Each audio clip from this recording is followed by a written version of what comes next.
it was always a debate in my head, like, should I be here because there needs to be a voice of that person? And then I was actually like, it's also about being able to bring opportunities to other people, because that's what's going to actually add value in the long term, is bringing other people into these situations that maybe wouldn't be able to get right into a label or whatever it is. And if I have any knowledge that I can share with people that will help them, then that's what I want to do. Welcome to Making Conversation with me, Grant Brydon, a podcast about music, creativity and careers. For this series, I've sat down with a range of artists and creative professionals in order to learn about how their unique experiences and perspectives can help us in our own creative and business practices. For this episode, I spoke to Sade Lawson. Sade works as part of the management team behind FKA Twigs, co-owns consultancy agency Cozy Global alongside her close friend Mahaneela, and manages dancehall DJ Lil C. During our conversation, she recalls her career so far and describes how curiosity and a passion for learning new skills has led her on a constantly evolving journey through the music industry, where she's worked in a variety of roles from running the door at clubs, directing music videos, DJing parties, and marketing at major labels. She's a great example of someone who's built a career based off her passion, following her creative interests and not being tied down by a traditional career path. When do you feel like was the first time that you remember music like affecting you in some way? I think in school, but that's because my parents are both musical. Like, my dad's a musician. Right. And so in school, my parents used to be really active in like coming into my school and doing workshops and stuff. Right. So my dad would come in and play guitar or like do things. Well, that's what I think. Now Now I'm saying it. I'm like, I remember like they would come into school and do like events and not events, but you know, like obviously we were kids, so it would just be like they'd come in and do things. So it's like I've always had music in some form or capacity in my life, in the sense of like, you know, my family. And other than just like listening to music, obviously, you know, I feel like most people, you know, listening to it in the house. Obviously, my grandparents from the Caribbean, so when I was growing up, they used to have a lot of parties where it'd be like, you know, music playing a lot. But then my dad was a musician, so it was like music was just always in my family. Like I played instruments when I was younger. Right. So really, that was the route. Like I used to play the flute. And like I used to do like piano lessons and singing lessons. My dad always wanted me to be a musician. Right. So, and he's a musician now. So right. It's just always been like, and my brother, he moved to the Caribbean, and growing up, like he used to make things. He just loved making things. So he would make like speaker boxes, like actual speakers out of literally like paint cans, and he would just get like an old box and build it and then make a speaker and play it. But I guess again, living in the Caribbean, obviously sound system culture, you're bored. It was like he was around my dad, who also used to make stuff. Like my dad used to fix guitars. So I think literally from birth, pretty much, music was just there in like listening to it, but also like instruments around and like, you know, being a part of music in some capacity. My dad was in a band. So yeah.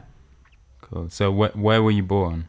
So I was born actually in London. Right. And then I lived here until I was about six and a half. Okay. And then I moved to the Caribbean. So I lived in Dominica, where my mum's side of the family's from.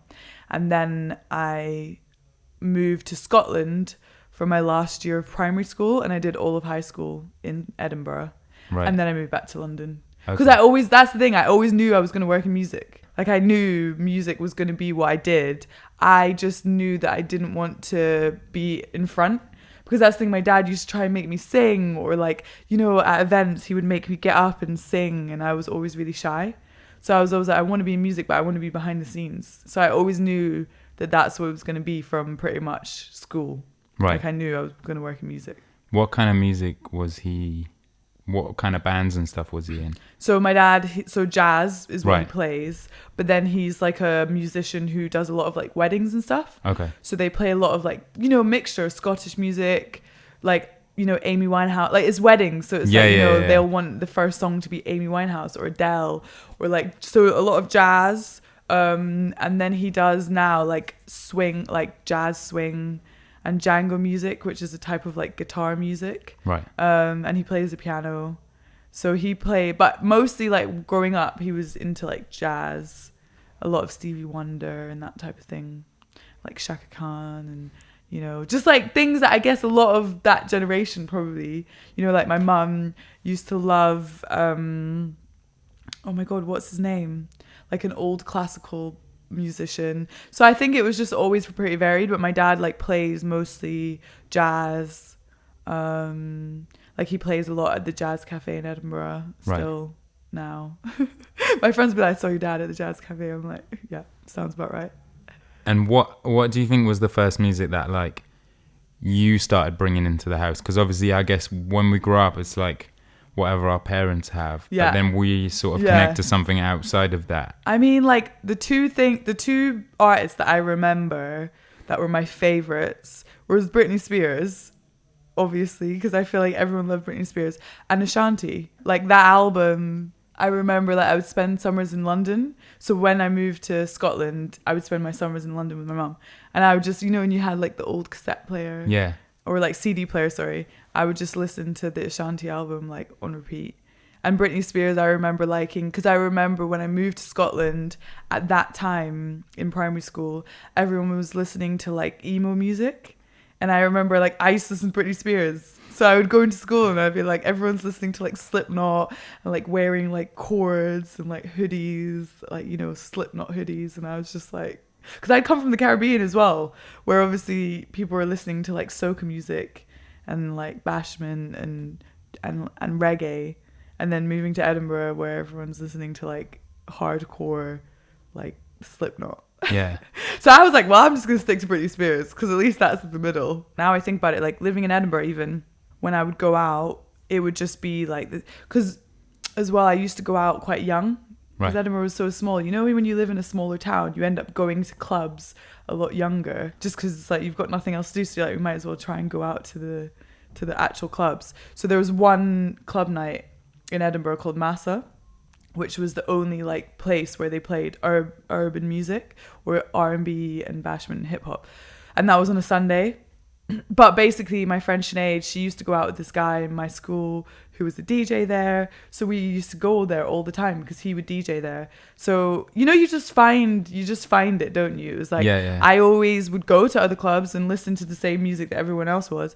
But my interest was always in R&B, hip hop, mostly. R&B I like a lot. So I would always end up going to like Massa, which was on and it was like the only night where I guess they played that type of music for a long time. It was pretty much the only place. So I would go there a lot. But I think, you know, in the beginning, it was mostly just like pop and R&B when I was a kid, when I was really young.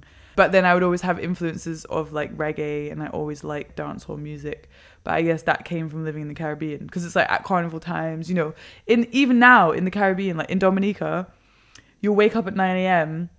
and people are listening to full-blown soca music. Like, that's what they listen to. They don't listen to, like, you know, Spotify. They don't consume music that way. So actually, you know, I think it was probably instilled in me. And, like, as I said, my grandparents would have parties a lot when we were young. So they'd play a lot of old-school reggae and that type of vibe. Yeah. So it was pretty varied, because I had, on my dad's side, obviously, jazz and more, I guess, like classical and instruments. Basically, he would play a lot of instruments, so you hear a different type of sound. And then obviously living in Edinburgh, naturally it's going to be more swayed towards pop music and what they play in clubs, which was not what I wanted to listen to. But then for me, it was just R&B is like my favorite still to this day. And bashment, I like bashment a lot too. But it's interesting because obviously, like, coming from Newcastle, it was a similar thing where it's kind of like, I guess now R&B and hip hop are like so big that wherever you go, really, there's people listening to it. But at that time, it wasn't like that at all, and it was like hard to find even another person in your class or whatever, or in school who's like into the same music. Yeah, and I would say, like, so I go back to Edinburgh quite a bit. I went there a month ago or whatever, and me and my friend Vanessa went on a Friday night to this club called Shanghai, which was predominantly like, because there's one strip in Edinburgh in George Street where like they have all the clubs where people go, like a lot of uni students go, we would go when we were younger.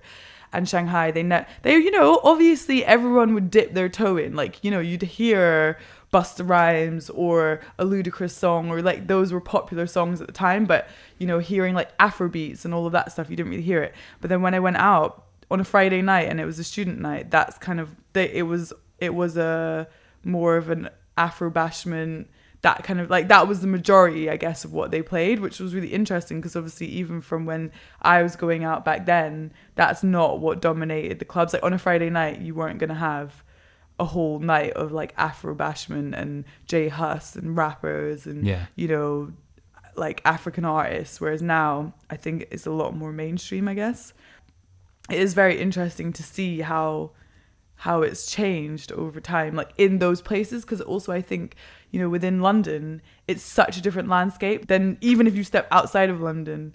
And so people forget that the rest of the UK is completely different to, you know, what it's like in London, especially if you grew up here. You have this assumption that obviously you're aware that there's less, you know, diversity or whatever, but actually like when it comes to clubs and going out, even when I go back to Edinburgh, all the people that I grew up with that were, you know, in the Black community are still around. And it's like so interesting how it's changed, where like we all knew each other because it was like there wasn't that many people. So we all would hang out in Princes Street, where that was town. Like we'd all go there in summer. So it was like you'd end up just meeting everyone because it was like a community of people that had this similar interest or were from different places, or this person knew that person. But I'm like, it's interesting how it's kind of like evolved, and now it's actually like very on such a larger scale, which is good. Do you think that it's helpful as someone who works in the music industry in London to go outside like that and see? Because I've always felt like London, we're in such a bubble that like an artist can sell out a show and seem massive here, but then can go to like Leeds or Manchester or Edinburgh and it's a completely different story. Yeah. Do you think that visit in Edinburgh regularly helps you to kind of keep 100%. a gauge on what's actually happening? Yeah, 100%. Yeah, because it's like London is such a unique place within the UK, but not even just in music, just generally in terms of culture, in terms of the, you know, the amounts of different types of people that you come across when you live in London compared to if you live somewhere else in the UK. So I think it's about perspective of like being able to actually see that, because people will go and do a show in Glasgow for a night, or Edinburgh or Leeds, and obviously again it's still like a different perception because you've been booked to do a show, so the audience that you're getting know who you are essentially, or know what vibe they're going to get. Whereas coming from there, knowing that like, you know, even Edinburgh, that's the city. You have Edinburgh and Glasgow, which are the places that people know. But then if you go outside of those, the rest of Scotland, completely different. Yeah. So I think it's like really good because you just get a different perspective, I guess, that maybe sometimes you might not see. Because even I forget sometimes, living in London for such a long time, I'm like, oh yeah, you go up even just a little bit further and it's a completely different landscape and it's a completely different way of consuming music. And, you know, things like radio and all of those things that we talk about all the time. Whereas in London, we know that people are probably consuming things a lot more on Spotify or on apps or whatever, where it's like up in Edinburgh, when they're driving along from Dundee to Aberdeen, they might listen to the radio more. Yeah. Because actually they're in the car a lot more, they're commuting, or, you know, things that I guess you just don't really like think about that much because you are always in it and you're always around people that are listening. Even that's the thing in music, you know, I'm around a lot of people that work in music. So we have, or in the entertainment industry maybe, not just music, because actually there's like fashion and brands and all of that, but working, I guess, in entertainment or the creative sector. Even outside of that, people who don't, when I hang out with my friends who have completely different jobs or don't work in this type of industry, it's just a completely different perspective of how they listen to playlists, of how they consume music, of how they discover music, that I find really helpful, because I'm around people that do it in a similar way to me, but that's actually not how the majority of people do things or consume music. So I think it is like really great to have, I guess, just different perspectives and be able to like escape and just like be away from it and actually get the perspective on like, okay, this is one part of this whole machine, but actually these are all equally as important, but how do you like get to them where it makes sense for them to consume it, or for them to like understand what the message is of what you're trying to say. So I love being able to like leave and go somewhere else and be like just away from it all, I guess. Because I remember as well, like when I was younger, you wouldn't even necessarily get the artist come to your city. You'd have to travel. Yeah. Like I'd go to Glasgow quite a lot because that was the nearest place where the artist was playing. I always used to be there. I'd be like, it's so annoying. I don't want to go to Glasgow. Yeah. Or like when I moved to Leeds, I'd have to go to Manchester all the time and stuff. Yeah, no. I mean, that's the thing. When I think about it now, when I was in Edinburgh, I never really used to go to concerts and stuff that much, like outside of Edinburgh. Right. Because I could never be bothered. But then it's only like an hour to Glasgow. Yeah, I know, it's so close. I don't know why. I just had, you know, like you just have this perception in your head. So then you're like, it's far, or like, I don't want to go there because it's expensive. But in Edinburgh, you know, like people would come there. I remember like Dizzy Rascal came to Edinburgh and I went to that. Kanye West came to Edinburgh. I went to that concert. Was it the glow in the dark one? No, it was like it was in the Corn Exchange. Do you know the Corn Exchange? It's like a really basically it's like random. I'm like, I don't know why Kanye West was performing. I think people used to perform there, but when I went, I thought this is not Kanye West vibe. But I think it was before he was like real Kanye West. But it was so much fun. But that's the thing, I guess, as well. So that club, the one I was telling you about, because it was the only place, like the urban hub of Edinburgh, like a lot of artists would go there anyway, because they would go there and do PAs or whatever, or go there and perform because they know that that's where people are going to be. Yeah. So I would get to see a lot of artists in that space as well, just because they would end up being there. But I never really like was a big traveler for like, I was never really like, yeah, I want to see them so much. I'm going to book a ticket to Glasgow and go all the way there. And I think as well, just being allowed, like, I don't know, because you know, it'd finish kind of late. Yeah. And it's like, am I allowed to be in Glasgow and then I have to get back to Edinburgh? Couldn't drive or anything at the time. I still can't drive actually. So, you know, but I had so much fun when I think about it. Like I used to go out all the time. But then I moved to London. Like I moved to London when I was pretty much 18 as well. So it was like, you know, I was going out like that was, now I think about it, it's like no wonder why I wasn't going, because I was probably like 15 at the time. But when I moved to London, I literally finished school and I knew I wanted to work in music. So I was like, well, I have to leave Edinburgh or I have to leave Scotland if I want to pursue like, and I knew I wanted to work in, you know, hip hop and R&B. So I was like, well, I need to leave Edinburgh. If your dad's like pushing you to the front, at what point did you realize that there was other jobs you could do that weren't even to do with performance? Because I feel like we're often not exposed to that. See, again, like my dad in Edinburgh used to run a live music venue. So when I originally, like my original like goal was to work for a festival or to work in events, to work in live events, because my dad ran a live music venue. Right. And I was always like, yeah, it would be fun to like put on all the concerts where these people perform and run that side of it. And so originally my dream was to work at Wireless Festival. Right. Like that was like my ultimate like. Had you been at that point or you just knew about it? I don't think I'd been. Yeah, I just knew about it. But I would just see the lineups and be like, wow, like this is amazing. This is like what I want to do. So I used to want to work at like Wireless, Notting Hill Carnival. Like that was like my sort of targets, was like I want to work in live events. That's the thing. Originally, I didn't even think about working at like a record company or anything like that. I was like, I want to run events. I want to do festivals. I guess part of it was like travel. Like in my mind, I thought festivals, you can travel, you get to see the live events and you get to be part of like putting on this amazing show. But that I think came from seeing that like, yeah, my dad ran a venue. So it was like live events are fun. At the time, I thought you're close to the artists because you get to meet them. You get to put the show on. You get to go to the show. It's free. But then obviously that kind of happened actually. But then I realized what it really was. And I was like, oh no, I don't want to do that. So when you first moved to London, did you have a job lined up or what were you doing? No, so I finished school and then a lot of my friends went traveling and then I was working a bit. And then I was like, I want to move to London. And my mum lives in London, like she lived in London, or she came back to London, so she was living here. And so I used to spend my summers here and stuff. So basically I was like, I want to work in music, but I didn't want to go to uni.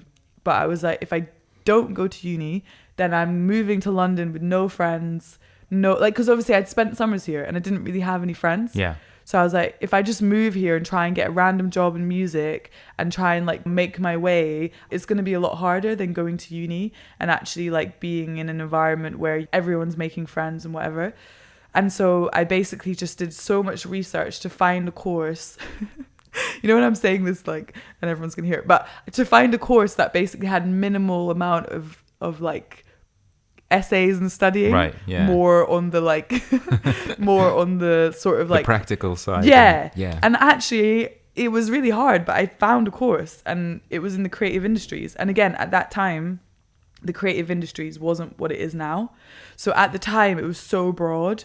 So it was like a foundation degree, and that was the thing. It was a foundation degree. So there was 2 courses. There was one in Middlesex University, and then the one that I did at City of London.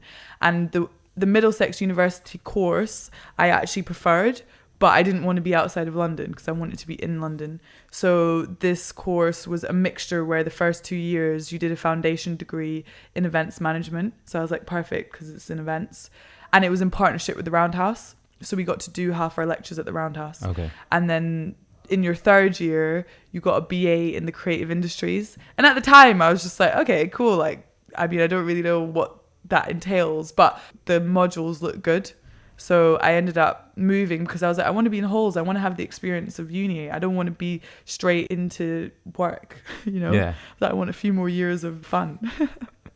And you know, you have your student loan and all of those things. I was like, it will be great, and it will be good just to make friends and make connections and understand how to get around and where I want to live, and, you know, basically just ease myself in rather than coming down here and having that pressure at like 19 to get a job in music when I have absolutely zero idea of how it works and, you know, what I actually really want to do.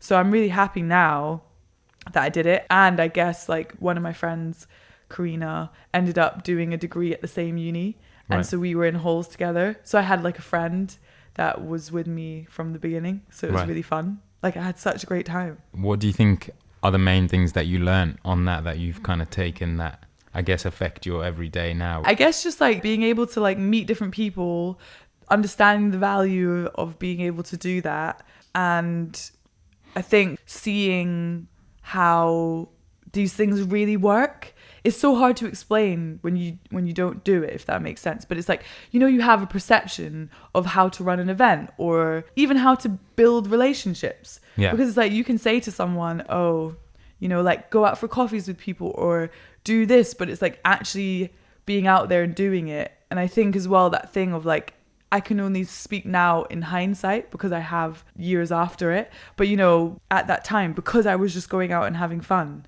I was meeting loads of people.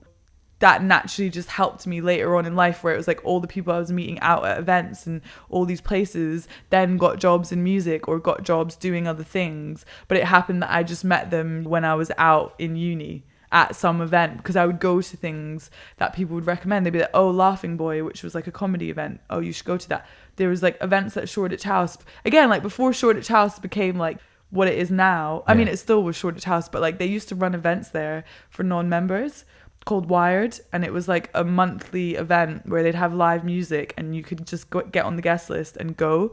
And I was like that type of place where you would just meet loads of other people who were also working in music, just because we'd met one other person who was like, oh, you guys should come to this event.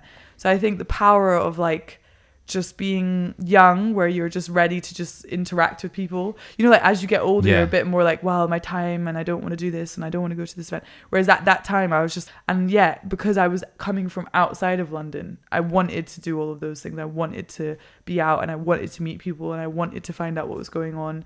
And I think that sort of just gave me a weird advantage, not because I planned it or because I was trying to do something. It was just because I was like new to the city, and I was like, well, I'm new, I need to meet people, so I have to be out and about. And there's no other choice, otherwise I'm not going to make any friends. But in between that time, I mean, there was loads of times when I like didn't have any friends. And I was like at home, like, have I moved here for the, like, is this a good idea? But I think now, as I said, like looking back, that was the value of being able to be at uni. And I guess you just have like a sort of support. You don't have the pressure of having to pay bills or having to think about like life yet, because you're in uni, you're in halls, you're in an environment where like, you know, you pay your student loan. And I was working at the time, so I had like loads of income because Where were you working? I used to work like in a cafe, in a vegan cafe, but then I also used to work for a shipping company in the reception. I did loads of random jobs. Like I worked as a door person a lot. So I used to do the door at places, and then I did an internship. So yeah, that's the thing. Because my course was so driven by like practical of actually going out and doing stuff, did an internship at the Colombo Group for ages where I was like just helping them update the website.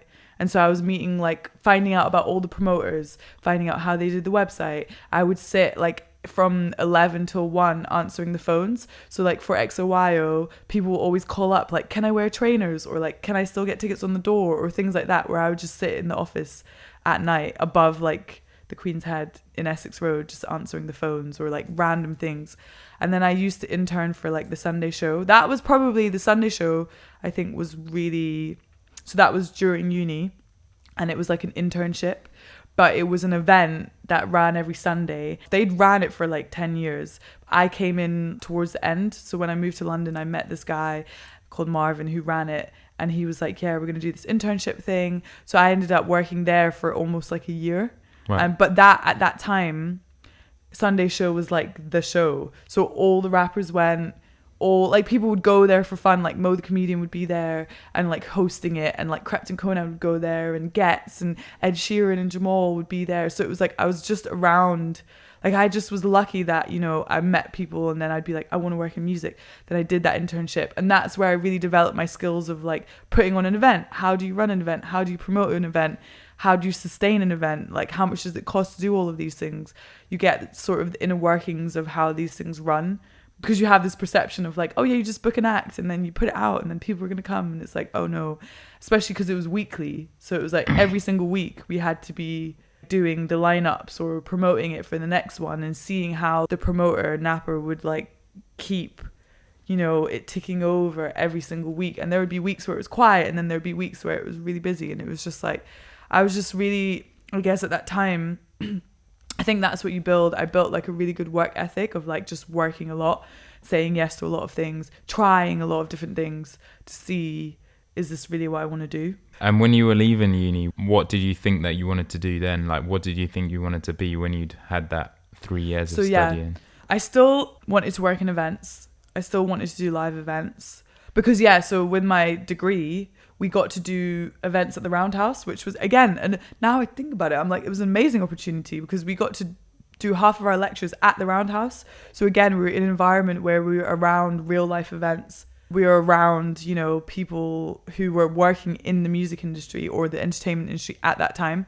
And so our last project, we got to do we took over the whole Roundhouse, did an event in the main space and in the smaller space. And so I was like, events was what I wanted to do. And so basically I left uni, and because I'd done I'd interned at international talent booking, I'd done all these different things where I'd worked in an office with an agent, I'd done events, I'd done, you know, like working in live events. And so I was like, you know, events is what I want to do. So I left uni. And I thought, well, I'll be able to get a job now because I've already interned. Like, you know, you think intern, and then once you've interned, you just put that all in your CV and you're like, okay, I can get a job. And it didn't really work that way. So I was working in a cafe for a long time, probably about a year. And I was working there full time, so 5 days a week. And then couldn't really get a job in music of any capacity. I was like applying for all these different jobs, wasn't getting anything. Festivals only run like when the festival's happening. You know, it's not like all the time they need people to be employed. And I was very low level. I was just out of uni. So it was kind of difficult. So then I got an internship with Twin B and Richard, who ran Levels, and they gave me an internship. So I was working 5 days a week in the cafe because obviously I worked weekends, and then I would do 2 days a week with Levels. And so that was like my first introduction to like record labels. And I was working pretty much 7 days a week. And I still like didn't really have any money as well because the cafe, I was working in a cafe, so I was getting paid minimum wage. Then on my days off, I was interning. And so I got to a point where I was just like, there's only so long I can do this because I'm also not getting a job out of it. So I was like, there's only so long that I can intern and keep interning. So then one day I decided, okay, I'm going to quit my job at the cafe. I'm going to give myself a month to find a job in music. And if I don't find a job in music, then I'm going to in my head, I was like, I'm going to be a teacher. Right. I was like, I'm going to like change industry and become a teacher or something like that. So over that month, I was just applying for loads of different jobs. And then my friend, Roy, he had we went to the same uni, but he did law. There was like a scheme that he knew about, and they had a creative element, and it was called Creative Access. And they basically were set up to help ethnic minorities to get jobs in the creative industries. So they did a lot of they basically would have, it was internships, but they were paid. Because obviously that was the whole thing. It was like, you know, people were doing internships, but they're not really getting paid. This was a partnership with a brand. So it would be like Channel 4 or Sony Music, or, you know, like a production company where you go in and they give you a contract for 6 months to a year and they pay part of it. So it was like funded by partly the company and partly the Creative Access. And so a lot of the jobs were actually based around TV production, radio. And then towards the end of the month, an internship came up at Sony Music. So I was like, well, you know, I should apply. Like, I want to work in music. A record label would be great. Sony would be amazing. That would be a really great, like, into the industry.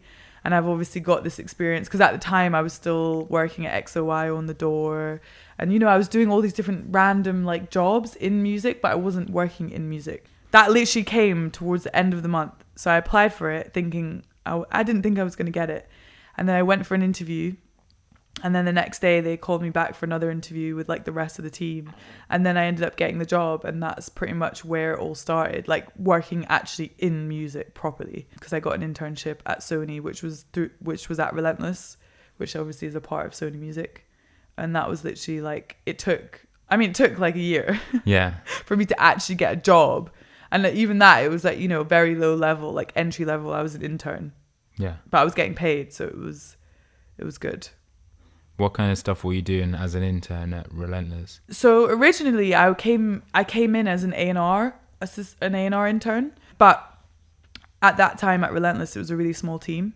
So it was just me and obviously Shabs, Adam, Becky. And so I was kind of more of just like an intern that helped because there was such a small team and we kind of plugged into the Sony team. But within Relentless, it was quite small. So I kind of helped out with everything. So I did like a bit of an A&R, just kind of like general office management. I was sort of like half a PA to my boss. So I was pretty much just like a general intern. So I would help set up meetings and, you know, help with the diary, you know, just kind of like get people from reception, just general like intern things at the beginning. Yeah. But do you think that being part of such a small team is more beneficial? Because you really get to learn. Whereas I guess if you're an intern at a bigger team, you might only learn like part of a specific thing, like PR or something. Yeah, maybe. Exactly. Yeah, because it wasn't separated by like department. Like there was obviously the departments within Sony, but in our team, it was like we handled everything. So I think it was. And I think also like even that, like being a PA for a period of time, like I wasn't a full PA, but doing all of that stuff really helped me with like understanding how these things go, like the different levels of people, but also just organization. Like I think it really helped me understand, you know, emailing, making sure I confirm meetings, things where, you know, like being in that space where you're having to do it for another person means that when you do it for yourself, you do it better because you're responsible to someone else. So I think it was really helpful because I got to see as well, like the ins and outs of A&Ring, marketing, radio plugging, actually seeing what each department does. Because I think that's the other thing, isn't it? You go into a label and you're like, oh, there's a marketing team. But it's like within the marketing team, you have a product manager, a press person, a radio person, all these different elements that I had absolutely no idea even existed until I was sitting in the rooms and actually listening to how these things really go. So I think it was an amazing like thing to do as my first job because I actually understand the music business. Because I think that's the thing, isn't it? There's so many elements. There's like people who do events that never have to know about the actual music business and record industry side of it. Yeah, they might understand it to an extent, but if you're just a promoter who's built up doing these events for a period of time, you know that world inside and out. But then it's like actually working within a major record company is completely different. So it was really good because I got a really great insight into like the business aspect of it and understanding like what it means when you sign a record and, you know, how the money works and what you need in place in terms of a team in order to push records out and get the best out of a marketing team and how important it is to have the right team in all those levels. Yeah. I didn't didn't really understand it until, later down the line. Yeah. Of the insight that I actually had from being there. What music were you working with while you were at Relentless? What kind of stuff? So when I started, we were working on Bond acts. Right. That was one of the big acts that I worked on. That was one of like the priority acts when I was there. And then like later on down the line, just before I left, started working with Nadia Rose, worked with Bryson Tiller. Joey Badass was another act from the US that we worked with. And then there was kind of like smaller singles and things that we would do. So we did like a Chris Brown single. Right. Not just Chris Brown, actually. Single? It was a guy called Dioro. Okay. It was like a dance single. But that was one of my favorites because I was like, oh my God, it's got Chris Brown. At the time, I was like, oh my God, Chris Brown. But yeah, we would do like singles. So we worked with like Steve Aoki on some stuff. I did. But like project-wise, I guess Bryson was like my favorite because he was like one of my favorite acts at the time. And so that was really like, that was probably like, because that was on the Trap Soul album, wasn't it? The one that like he broke through. Yeah, that was like my, still to this day, like one of my favorite. Because at the time, it was, I guess, the first time that I was like, wow, I could actually work on projects. Not that I hadn't before, but like I was just a really massive fan of this new person. And then it came up that we got a chance to work on it. And so that was like probably one of my favorite things to date that I got to work on. And there was that event at Notting Hill. That was probably the most stressful time of my life. Okay, actually no, but that was really stressful because again, I don't think anyone actually anticipated how crazy that was going to be, because obviously that song Don't blew up on SoundCloud. He got signed. Obviously the anticipation was really big. We knew, and he was obviously doing the shows in Camden, Coco. So we were like, we'll put on a pre-party. It'll be cool. We'll invite some industry people down. And it just turned into absolute mayhem. And that's the thing, because at that time, so later on down the line, Shabs, my old boss, bought the Notting Hill Arts Club. Right. And so I was working partly there and partly at Relentless. So obviously when that came up, we were like, well, it makes sense to do it at the Arts Club because obviously I already worked there. I'll just organize it because I was already programming a lot of stuff there.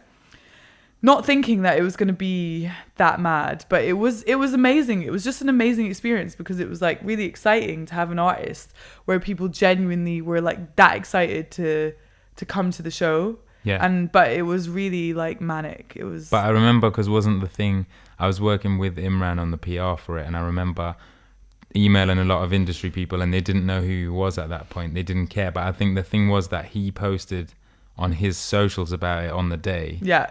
Which I don't think he was meant to. Well, the thing is, I think that's what caused this roadblock. Well, yeah, and I think though we didn't, because he had the shows coming up, we didn't think that it was gonna because we wanted it to obviously be busy. We were like, it'll be in our heads. We were like, it'll be good because it'll be good if it's roadblock, but not like that road. Like basically, we just didn't think it would be that big. I think we thought, loads of people will come and it will be exciting, not like, oh wow, there's actually gonna be like Michael B. Jordan.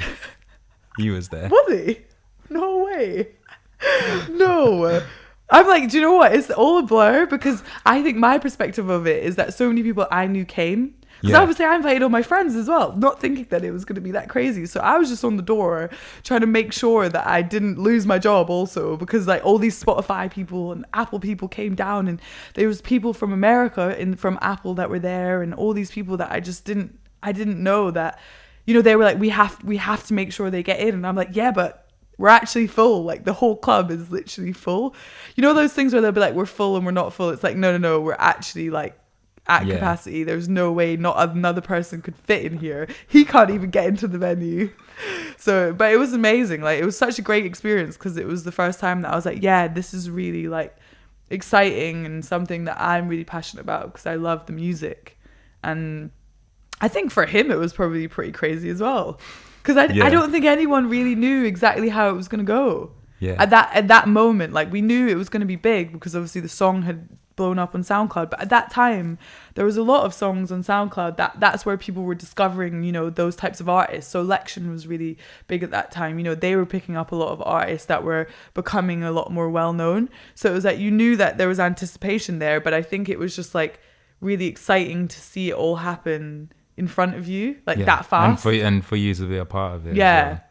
And that's the thing, it's like, I know I was a part of it, but I also don't feel like I was. You know, like, you're such a small part of, like, such a bigger thing that my part seemed so small, but it was really amazing for me to just be there. Like, in my head, it just reaffirmed, like, okay, yeah, I can actually do this and be successful and work with people that I really, really like. It doesn't always have to be, you know, not that I didn't like anyone I worked with, but, you know, just that I could pick really exciting things and be a part of things that I believed were really at the forefront of what people wanted to hear. Yeah, because I guess in the label, sometimes you're just given stuff that isn't necessarily the thing that you want to work on. Which is good, because it's also like, you know, you want to be a part of different things and seeing how, you know, how someone like him will be marketed compared to an electronic act, or it's like really good to have that perspective. But I think that was the first time where I was just like, yeah, I love this. I would go to the concert. I would go and buy all the tickets and, you know, be at the front. Yeah, because I guess professionally the other stuff's really helpful.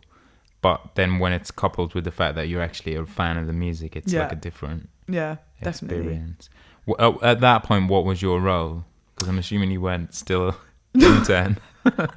Yeah, pretty much. No. So yeah, I realized quickly that A&R wasn't my strong point, that I wasn't going to be like an A&R scout or anything. So obviously I would go to shows and stuff, but then I moved more into marketing. That was definitely more like where I felt like I could do a better job. So I moved more into becoming a marketing assistant. I was still doing PA stuff. And then, as I said, I was splitting my time between Notting Hill Arts Club and Relentless.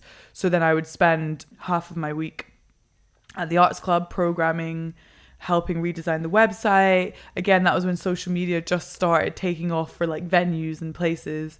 So I was working on social media, programming a lot of nights there, and just, yeah, like being a part of this sort of, I guess, core team of running the Arts Club. It was great because, again, I was like, one side I have the label and Sony and like that perspective, and then I'm still in the club. So like, even at the Arts Club, I mean, I would do the door all the time. Like, I would still do the door there for certain events. So it was great because I was literally just getting the perspective from each angle, like from being a door girl to actually programming a night there, to actually sitting in the club and seeing, you know, the takings for the week and how do we increase that and what does it mean for the drinks, and then seeing, okay, on the label side we're signing things, how do we market that, what team do you have in place for that side. So it was really amazing to actually be able to like do both of those things in one place. You know, it wasn't like I had two separate jobs, it was like those two were like intertwined.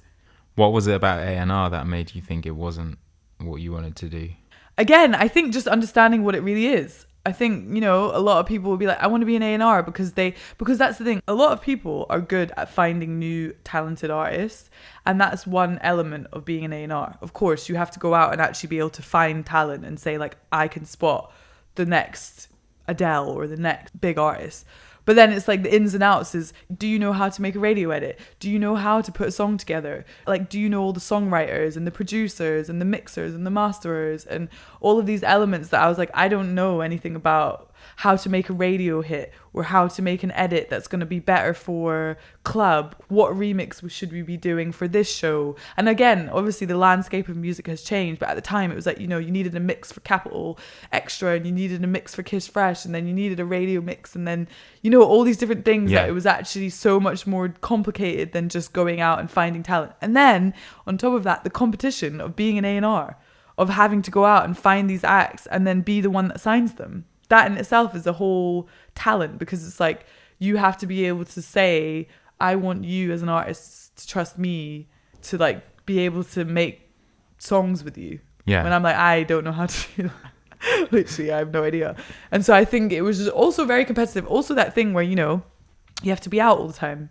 You have to be at every single gig. You know, you have to be willing to want to go to, you know, all the gigs in Shoreditch and go to all, like, because that's the thing, when you're an A&R, it's like, of course you're going to go to all the Brixton Academies and all of these, but they're already signed and they're already have a team in place. So really you're going to all of the events that happen on a Monday and a Tuesday and a Wednesday, which for me, I was like, I don't want to do that because I was already in the clubs, like doing these events. Yeah. So I was like, you know, I don't want to be out having to go to random shows every day of the week. I think that those kind of elements, but more just like the role of an A&R in a record company is a lot different than being an A&R scout, for example. Again, it was just the more I understood about the role, the more I was like, oh, I don't think I'd actually be that good at that. Yeah. Like, it's not that I couldn't have done it, but it was more like, I actually don't think I would enjoy it that much. So I moved more into like the marketing. That was what excited me, because I came from events, and then it was like marketing kind of feeds into that. Like, how do you promote it? How do you build something around that? Like, what are you telling people? What is the story? What is the creative? How does it look? How does it feel? Are you building a brand? All of those things were more what I was interested in. What brought the Relentless job to an end? Why did you leave? I think it was just like, I'd been there for 3.5 years, and I just felt maybe, again, I think it's like only in hindsight that I realize now, because, you know, at the time you're just going through life. I was young, I'd been in the job for 3.5 years, and I just kind of felt like, is this what I want to do for the rest of my life?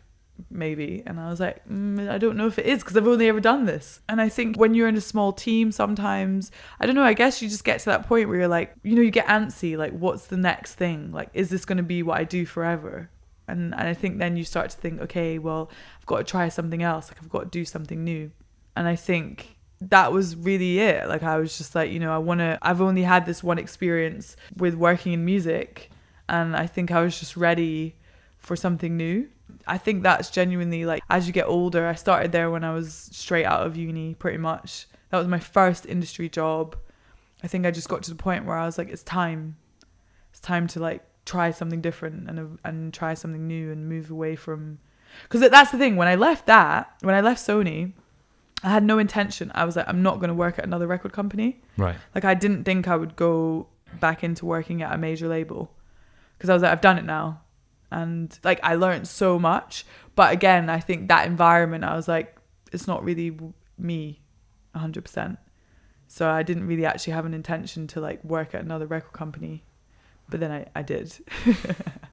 It was at Atlantic? No, I was at Warner Brothers. Okay, yeah. So I left Sony, Relentless. And then again, you know, because I was young, I was like, well, you know, I've worked at a label for 3.5 years. I can go freelance. Like, I don't need a job again. I can just freelance. Because I had other things lined up. Like, I was consulting a little bit, and I was working with a promoter a couple of days a week. So I was in my head like, yeah, this will be great. I can just, you know, do my own thing. And obviously at the time in Bloom, like, these other companies or these other projects that I was working on were starting to like bubble away. So in my head, I was like, yeah, I can do freelance. I don't need to be in a full-time job anymore. So I was freelance for a period of time, not that long actually. And then it was getting a bit difficult. And I was like, actually, this is not as easy as I thought. Right. And then I got offered a job at Warner. So I didn't plan on I actually at that time didn't even plan on getting a job, but I got offered a job. And at the time I was like, you know what? I need a job, and this has come my way. And I just think, you know, sometimes when things come your way in a certain way, it would be stupid of you not to take it, because it must be for a reason. Yeah. So I got offered a job at Warner, but the way it came about, it was so out of the blue. It wasn't like I was like trying to get a job or whatever. So I was like, do you know what? I've only had one experience in a label. I've heard good things about Warner. I'm going to give it a go. So I took the job. But also as well, I was like, I need a job. And I just thought it was a completely different type of environment. They were setting up a new label. It was in a new record company. Other people I knew who'd worked there, they had good things to say about it. So again, I think for me, I'm always just like, well, it's not like going to be the end of the world if it doesn't work out. So I should do it, because if anything, I'm going to learn from it. If anything, like, you know, it was a job that it was like, I'm going to learn from working in another building like that. It's not going to be a negative. So I took a job there, and I was there for 1.5 years. Okay. At Warner. And what was your role there, and how was it different to what you'd already done at Relentless? So and that's the thing. I guess it was like a promotion in some capacity, because at the end of me working at Relentless, I was a marketing assistant. So that was partly it. And I was like, you know, there's other people in the team that are higher than me. Such a small team, the progression is going to be harder, because there's not really anywhere else to go, because there's already a product manager. So then I got offered a job as a junior product manager. And so again, I was like, well, I've never been that before, so it makes sense. And I'm going to learn. I'm going to be in a building where, you know, they've signed really massive acts. So I became a product manager, which is essentially a marketing manager. But then I would be in control of all the projects that I worked on, as in like the marketing element of it. And it was really exciting because it was, again, in the sort of like urban dance world. So it was more like tailored because the stuff that they were trying to sign was more music that I knew I'd probably have an interest in. Yeah. Could you explain what a product manager is and maybe some of the stuff that you worked on specifically and how you kind of worked on those projects? So product manager is, I guess, it's like, I don't know, I don't even know why it's called a product manager, but I guess it's like a project manager. Some people call it product manager, a marketing manager. I guess you're the center point of the marketing campaigns.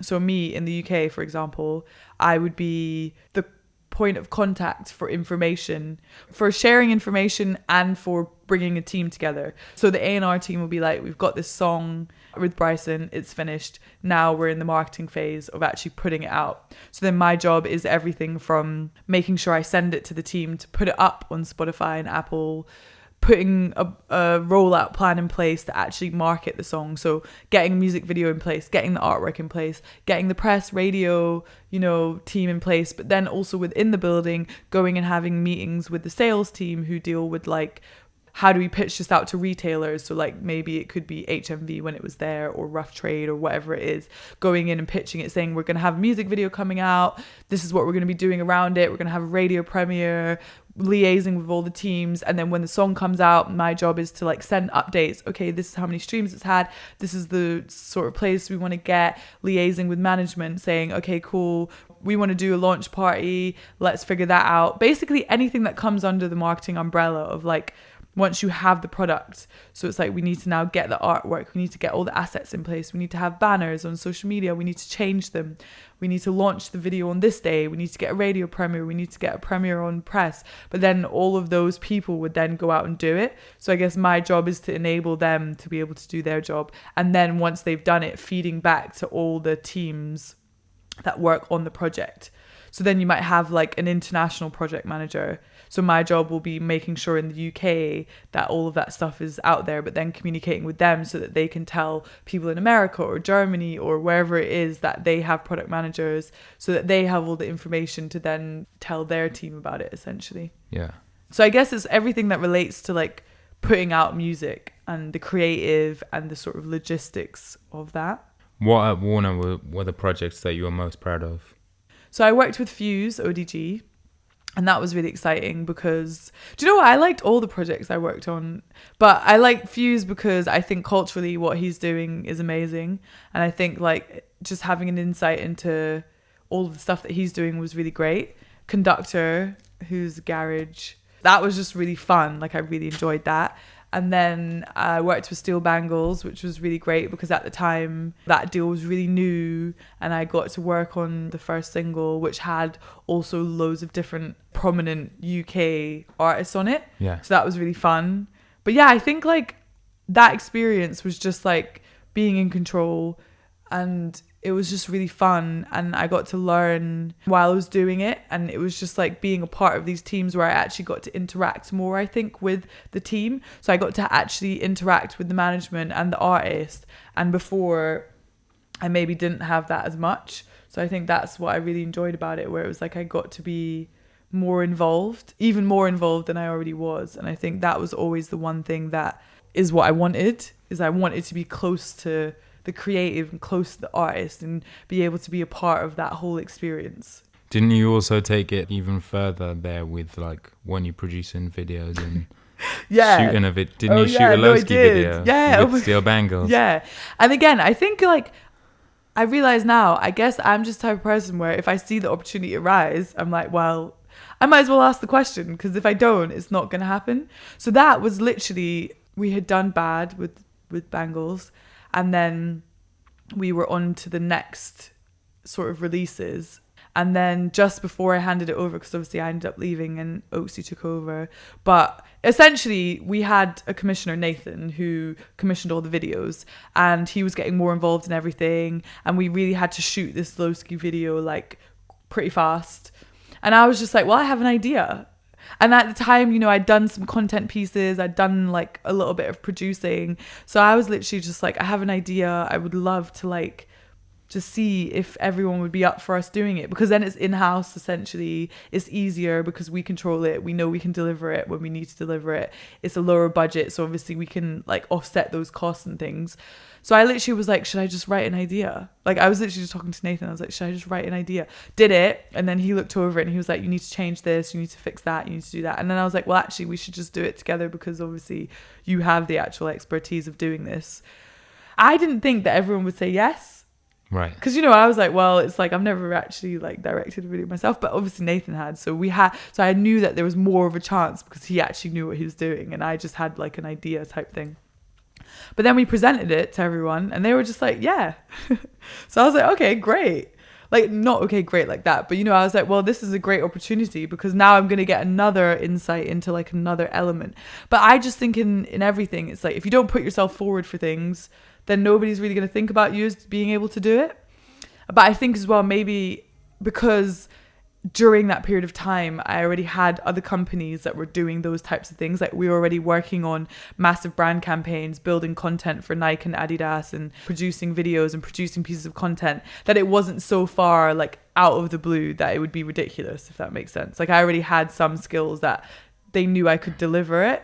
Yeah. But it was obviously just a new thing that I hadn't done before. But I think everyone at that point felt like trusting enough to let us go ahead and do that. You've already mentioned In Bloom, but could you talk about what that is? And yeah, so that was essentially me and a group of my friends who essentially just started off as a friendship group. And I think as well at the time, you know, Tumblr was really new, Instagram was really new, everyone was just figuring out what they really were, and like hashtags and all these different things. Where I think so it actually started because two of the people, Christine and Erin, had an exhibition where Erin is an artist, so she had painted all these pictures and Christina had taken all these photos, and they called the exhibition In Bloom. Right. So that's where it like initially started, and then from there we all met each other, and then from there we all became friends, and then so In Bloom just became, I think, something that it kind of fit like what it looked like to an extent, or like what the imagery was looking like and things like that. And then from there it just grew,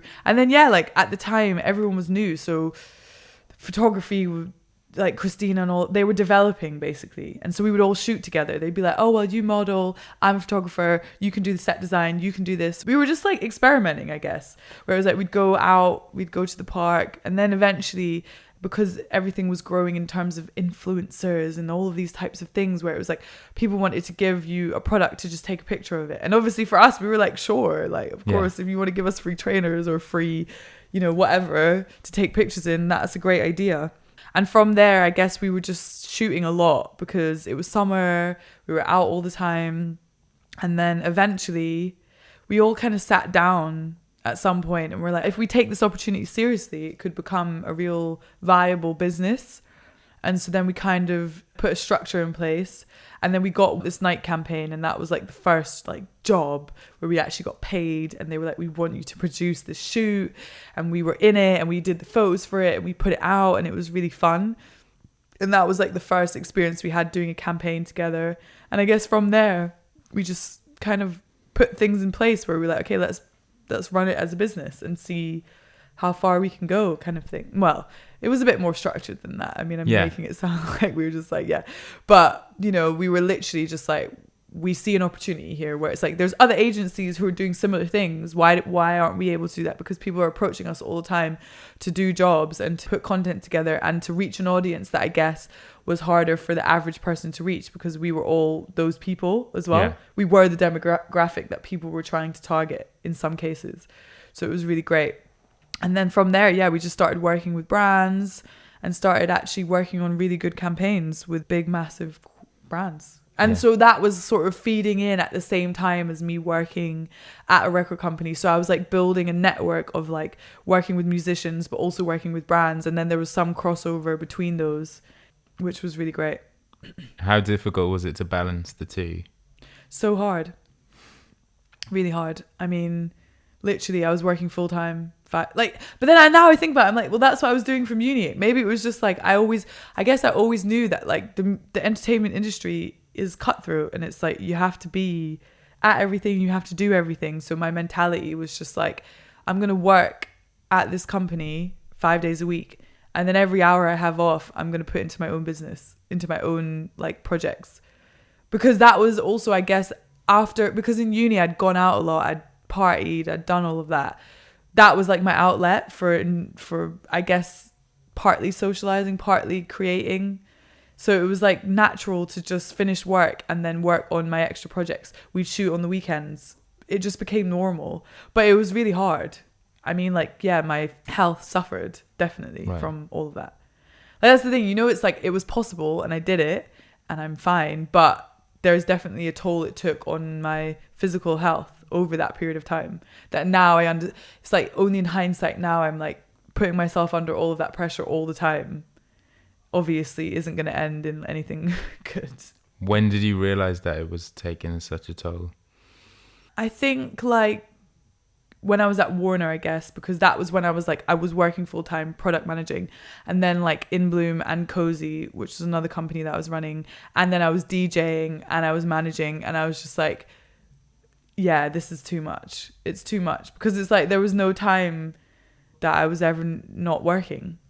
I mean, I still work all the time, but now I'm like much more like there has to be a limit. Whereas before it didn't matter. I'd stay up all night, go into work. But then it was like I was doing that. I was working on the door, and then I'd go into the office in the day. So it was just the thing where I got to, I think as you get older, you start to take it more seriously, where I'm like, oh yeah, these problems I'm having are probably connected to the amount of work that I'm doing. Yeah. So I actually have, like, it's not just, oh, I'm stressed. It's like, no, because I'm doing 10 million things and I'm not sleeping well, I'm not eating, I would miss lunch, I would miss dinner, I'd be going to all these events. And I'm like, oh, actually, eventually you're gonna get to your point where you're burning out. Yeah. So I think when I left, I was like, oh yeah, no, I don't want to be in that position again. But I think that also came with age, where I was like, I'm getting older. I don't want to be completely like, I want to have a weekend. I want to be able to not be working 24/7. I mean, I haven't got there yet, but I'm closer. Yeah. Because I think when you're younger, you do think, I'll keep doing this. I'll just put up with the stress, because eventually something's going to happen and then you're going to be fine. Yeah. But that mentality doesn't actually, there's not really a way out of that mentality, I don't think, until you literally stop and go, no, this is not how I can work. What happened to make you go like, I have to change this? I guess like part of it probably was looking at what I want for the long term of my life. You work in a job and you're like, okay, yeah, obviously I want to be rich, or I want this in 5 years, I want this, or I want this. When I actually sat down and I was like, okay, the longer I stay in this role of being a product manager, the harder it's going to be for me to transition into something else. If you do a job for 10 years, you're more likely to not change that role. So I was just sitting there and I was like working full time and trying to run a business. It's not possible. Yeah. Working full time and then trying to say that I'm running 2 companies and DJing and modeling and managing. And I think that thing of investing my time into a company when I could be investing it into my own company. And I think that was it, where I was like, I'm putting 90% of my energy here, or maybe 80% of my energy here, and 20% into my own business. And my own business is actually running well. So I'm like, if I put 100% into that, then in my head I was like, there's no way that it won't be successful, if that makes sense. Because I was like, I'm able to sustain having a job and running a company that's doing relatively well in some ways.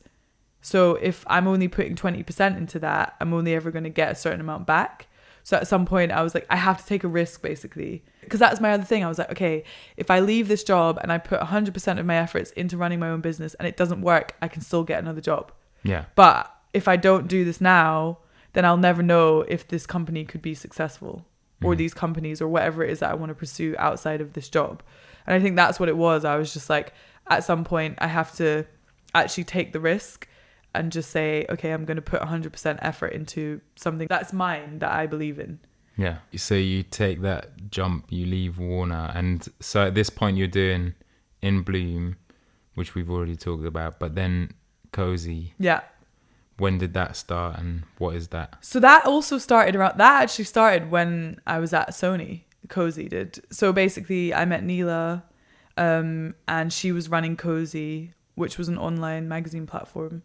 And at the time, obviously, I was working at the Notting Hill Arts Club. So when we were talking, and because I was programming my own events there as well, so I used to do my own nights there. And then I was like to her, well, you've got this online platform where you always have musicians, like new musicians coming in that don't have access to put on a headline show, but it would be great for us to use our platform basically to come together and put on these events. So we were actually running events at the Notting Hill Arts Club with Cozy when I was there. And so then I left and we both went off and did other jobs. So it kind of stopped for a bit where we were running events, and then we do one-off shows. So like we did a show with Joyce Rice where we did like a headline show for her. We did like a headline show for Age of Luna. And then as it developed, as we both progressed in our careers, we realized like In Bloom was really great for a lot of brands, but it wasn't as equipped for like music jobs. And a lot of people were approaching us, like approaching me and her, like to consult. They were like, oh, can you help us with this? Or can you take photos? Or can you do this?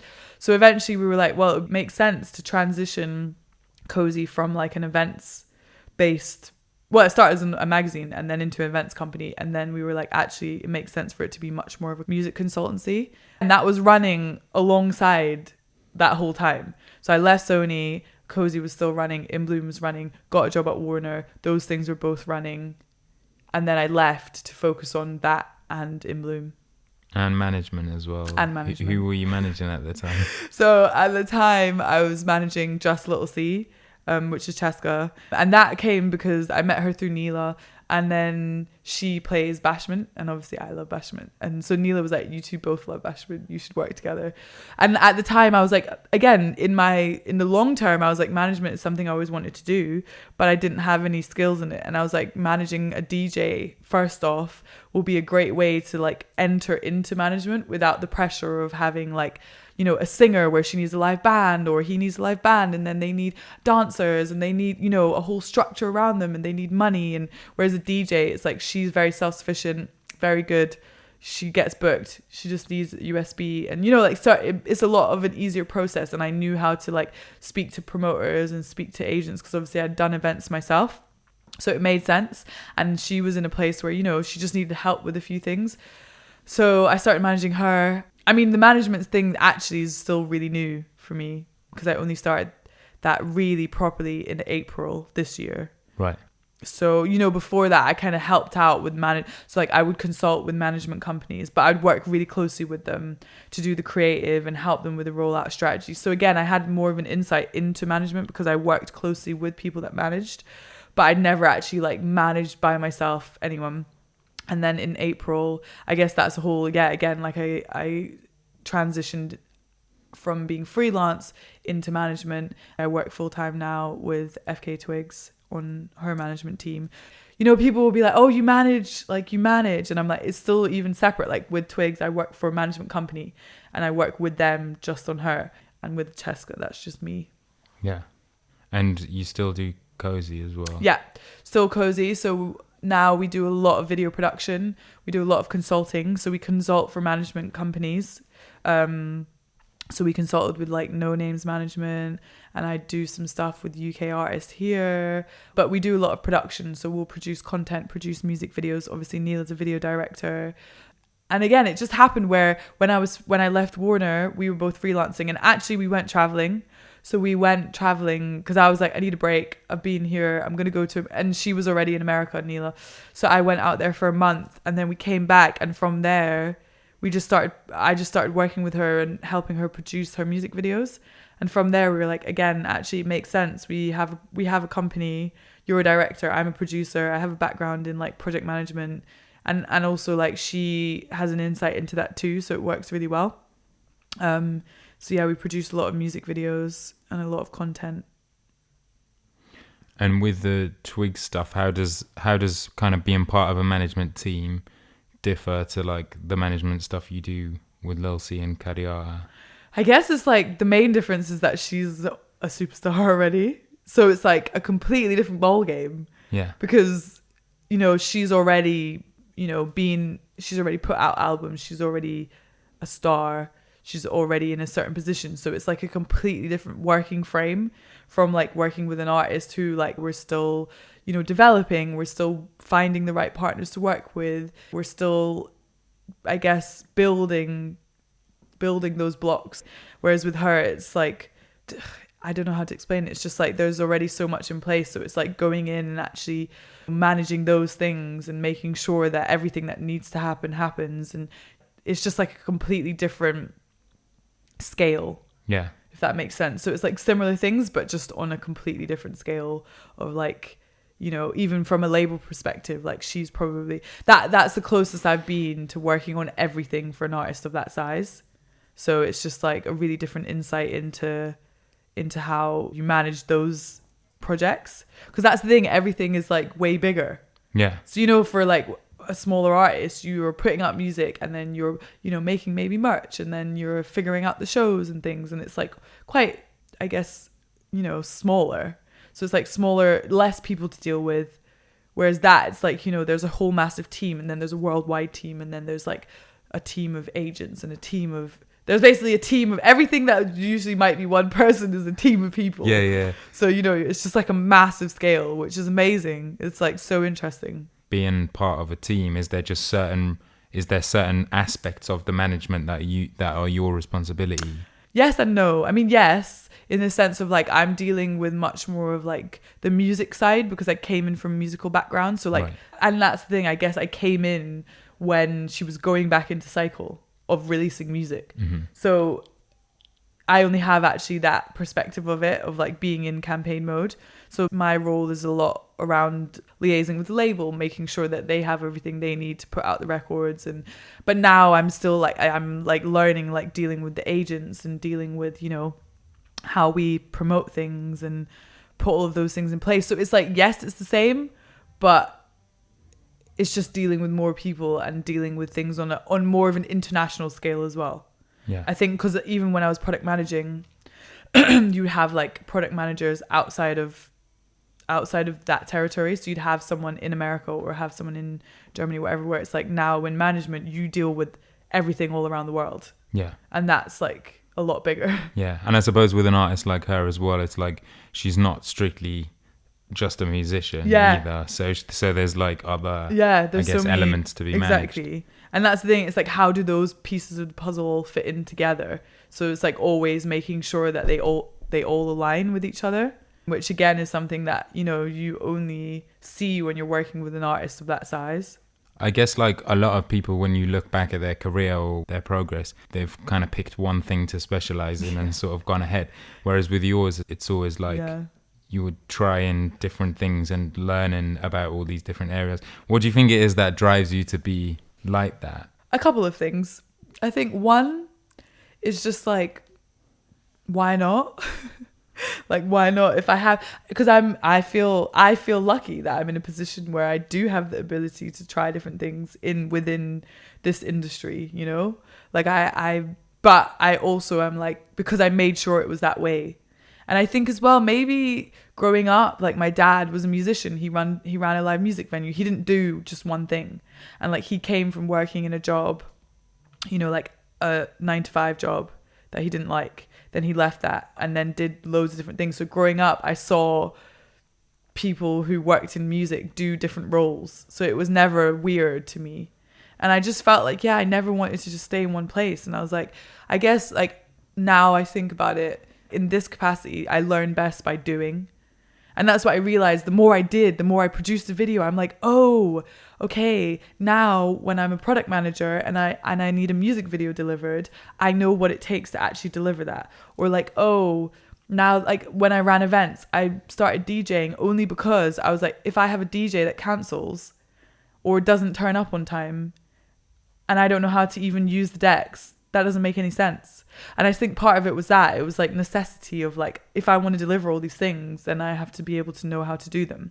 I think another part of it was also like financially, all these different avenues bring in different income. Yeah. So part of it was like, okay, well, I know that if I work, for example, in a record company full time, I'm only ever going to make a certain amount of money because obviously I get paid a wage to do that job. Whereas if I have different skills, I'm going to be able to make more money doing X, Y, or Z.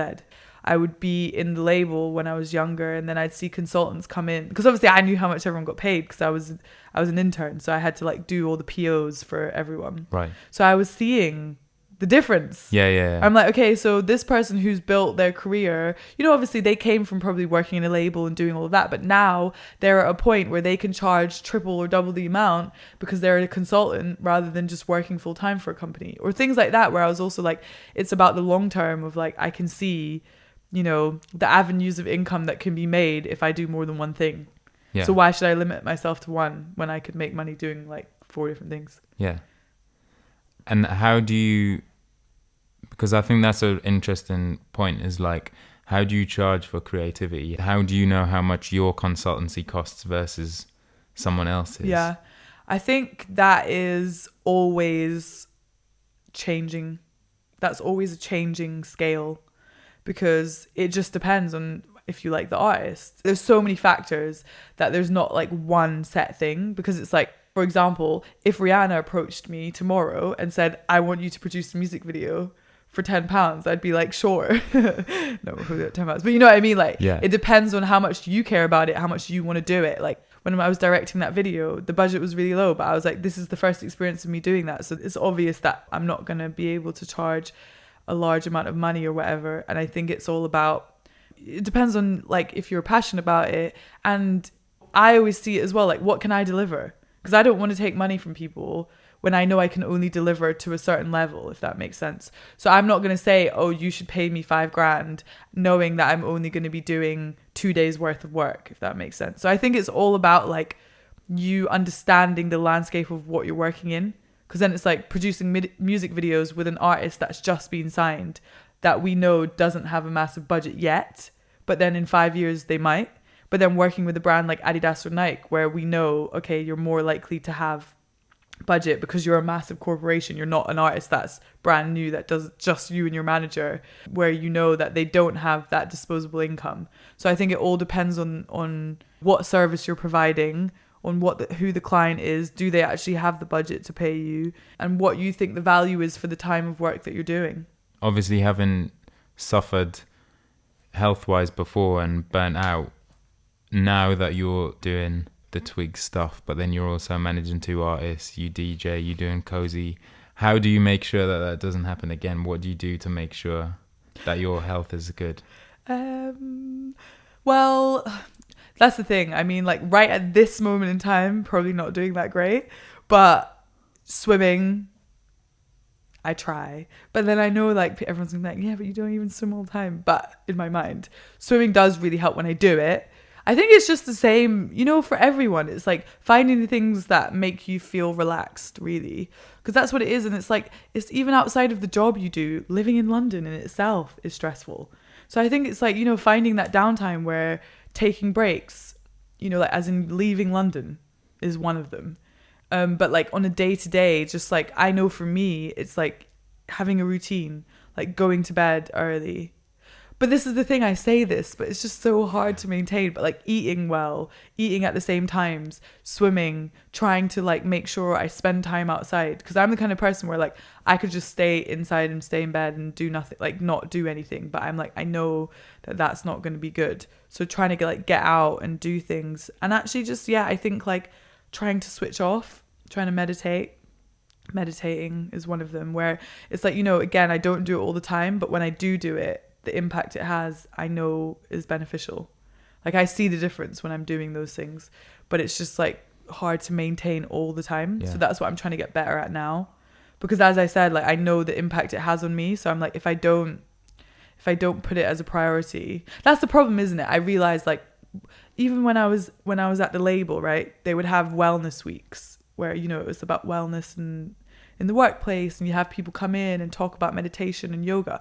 And I'd always sit there and I'd be like, well, the thing is, the guy who's coming in, who's telling us about the wellness, he used to work in music, or like, he would be like, I used to work in advertising, and then I got burnt out because I was having all these panic attacks. So I had to leave the industry and go on a journey of wellness. So I'm like, it's a lifestyle. Like, it's not just, it's very difficult when you're in it to also maintain all of the things that you should be doing to make yourself feel the best. Yeah. So I think it's about balance, where I'm trying to, say, okay, obviously there is going to be a lot of days when I'm not able to eat at 8 p.m.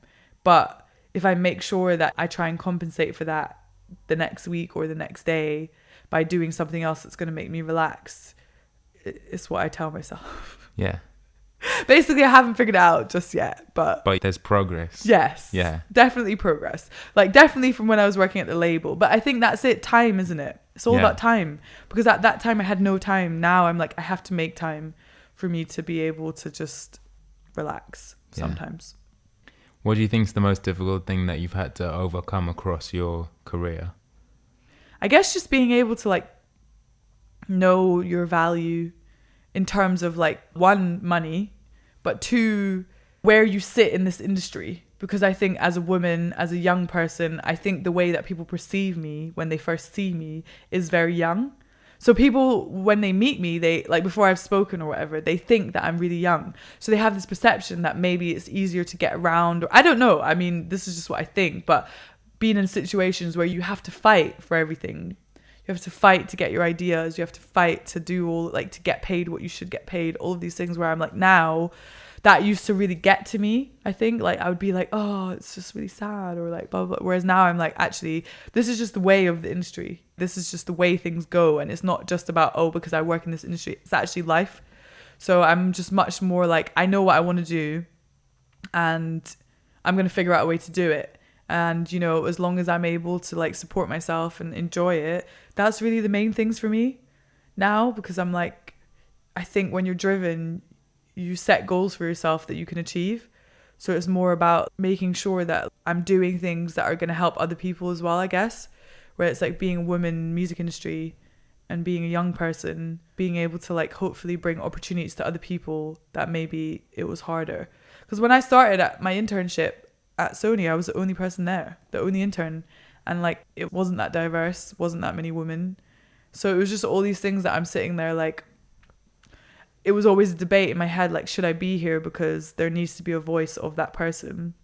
And then I was actually like, it's also about being able to bring opportunities to other people, because that's what's going to actually add value in the long term, is bringing other people into these situations that maybe wouldn't be able to get right into a label or whatever it is. And if I have any knowledge that I can share with people that will help them, then that's what I want to do.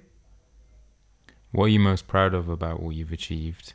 I think, like, just one, being able to actually just, like, have a job in the industry. Because, you know, that's the thing, as a kid I was like, I want to work in music.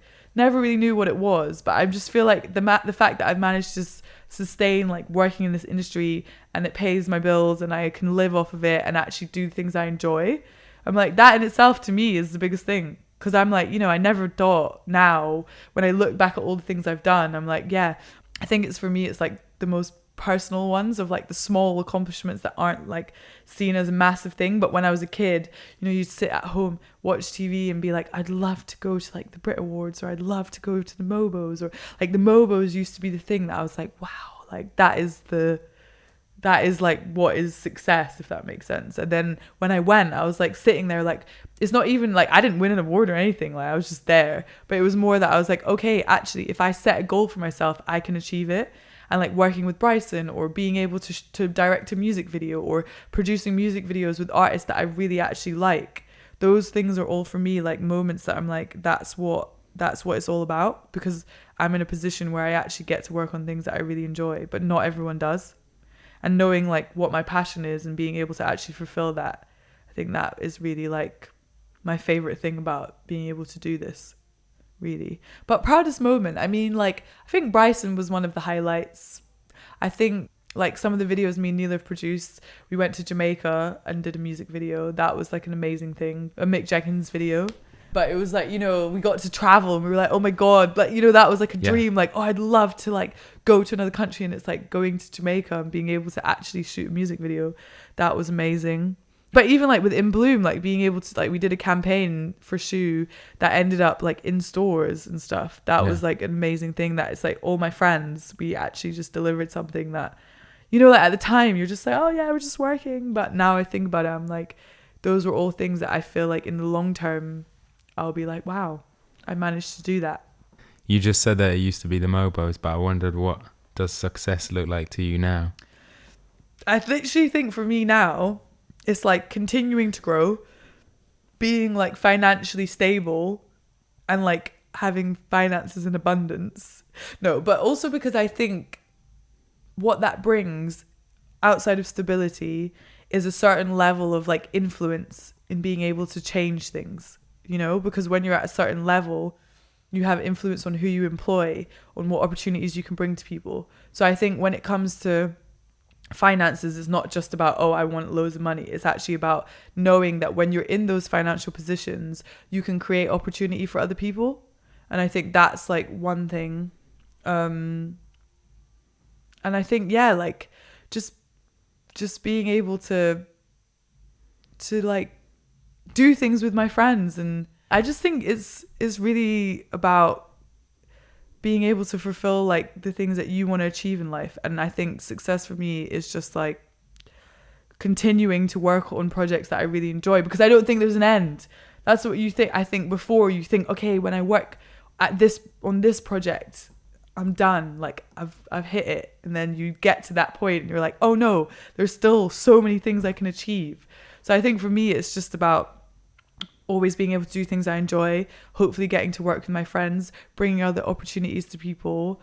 And then, yeah, like being able to like just sit back and one day and be like, I don't have to work as hard anymore. I think like that's literally it. Like success is like not about, for me, like I want to achieve things and I want to set goals that I can hit those targets and achieve awards and getting things. But I think success really is like being healthy, having financial stability, being able to take a holiday when I want to take a holiday, being able to carry on working on all these exciting projects. I think like those are the end goals, really, in the long term.